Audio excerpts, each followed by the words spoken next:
Good morning. आज हम लोग एक बहुत ही इम्पोर्टेंट टॉपिक के बारे में बात करने जा रहे हैं, केमिकल काइनेटिक्स। तो केमिकल काइनेटिक्स स्टार्ट करने से पहले हम लोग ये जान लेते हैं कि रिएक्शन के बारे में। रिएक्शन अगर हो रही है तो कौन कौन से पैरामीटर, कौन कौन से कॉन्सेप्ट के ऊपर बेस्ड होता है। Number 1, spontaneity of reaction।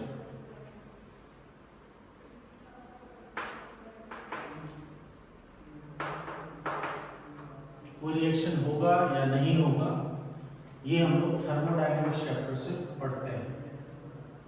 Thermodynamics. दूसरा, एक्सटेंट ऑफ रिएक्शन। रिएक्शन कहां तक जाएगा, ये हम लोग केमिकल इक्विलिब्रियम में पढ़ते हैं।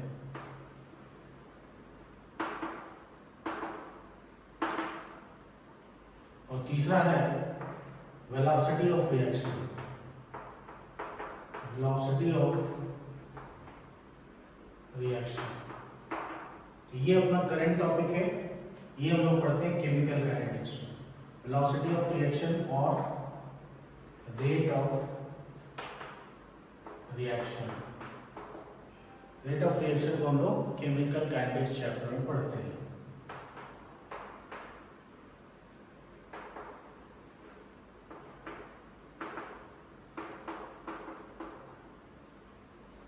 तो देखिए, कोई भी रिएक्शन होने के लिए, कोई रिएक्शन अगर हो रहा है तो हमें 3 बातों का ध्यान रखना पड़ता है कि वो रिएक्शन होगा या नहीं होगा, वो थर्मोडायनामिक्स बताएगा।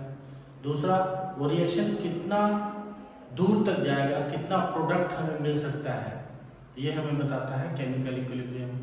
और तीसरा, किस स्पीड से रिएक्शन होगा, ये हमें, और किस तरह से रिएक्शन होगा, मैकेनिज्म क्या होगा, कौन कौन से फैक्टर पे डिपेंड करेगा, तो ये हमें केमिकल काइनेटिक्स से पता चलता है। तो चलिए हम लोग स्टार्ट करते हैं केमिकल काइनेटिक्स। तो केमिकल काइनेटिक्स क्या होता है?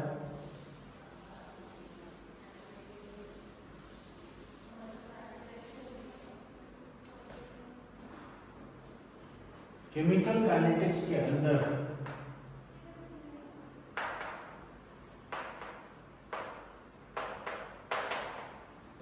हम लोग नंबर 1,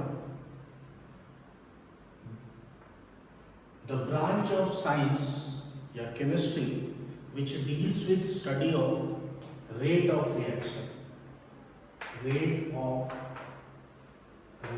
के बारे में पढ़ते हैं और velocity of reaction के बारे में पढ़ते हैं। दूसरा, इसके अंदर ये रेट कौन कौन से फैक्टर पर डिपेंड करता है, इसके बारे में बात करते हैं। फैक्टर अफेक्टिंग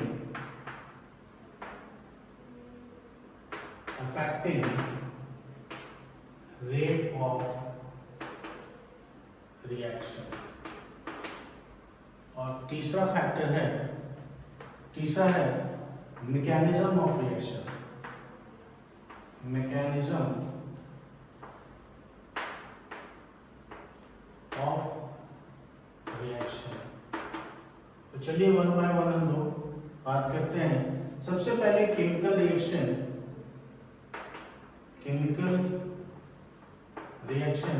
3 तरह का होता है। Number 1, very fast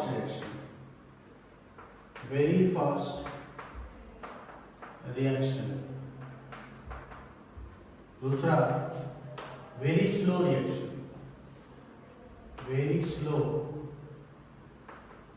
reaction. And third, moderate reaction.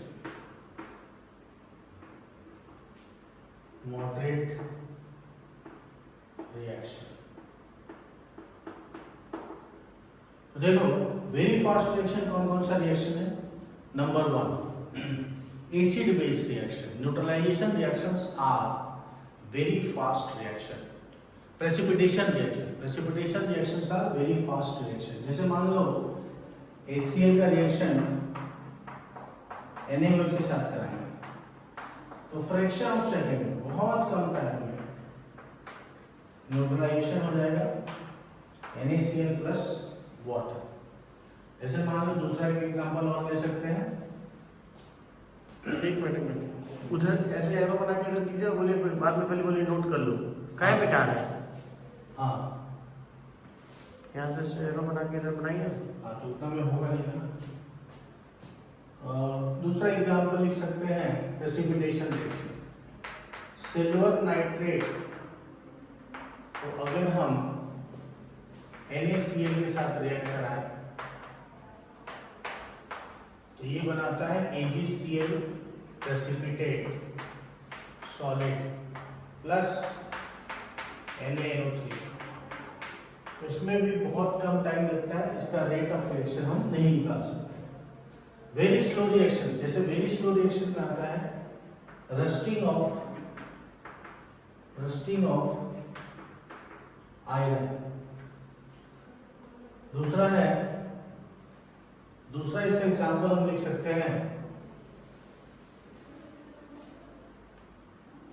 Second example लिख सकते हैं वेरी स्लो रिएक्शन का, कार्बन ग्रेफाइट से अगर कार्बन डायमंड बनाना है, ग्रेफाइट को हम डायमंड में कन्वर्ट कर सकते हैं, लेकिन ग्रेफाइट से डायमंड बनाने के लिए बहुत एक्सट्रीम कंडीशन चाहिए, हाई प्रेशर चाहिए, हाई टेम्परेचर चाहिए और बहुत ज़्यादा टाइम लगता है, सालों लग जाते हैं, हजारों लाखों साल लग सकते हैं।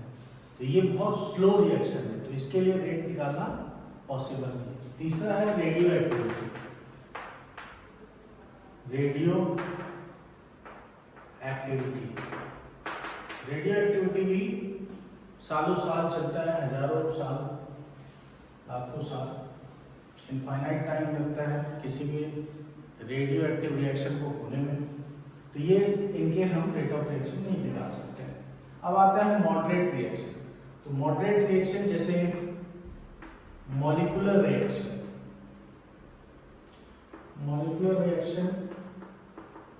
जितने भी मॉलिक्यूलर रिएक्शन है। दूसरा growth of bacteria,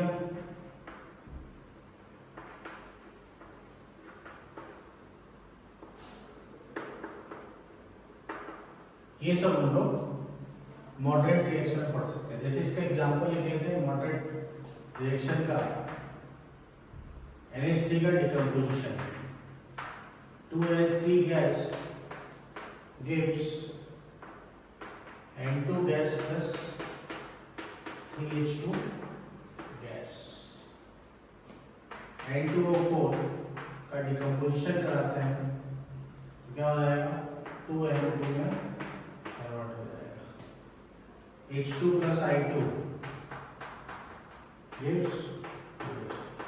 These are some moderate example of moderate reaction। तो चलिए बात कर लेते हैं हम लोग आगे रेट ऑफ रिएक्शन की बात कर लेते हैं।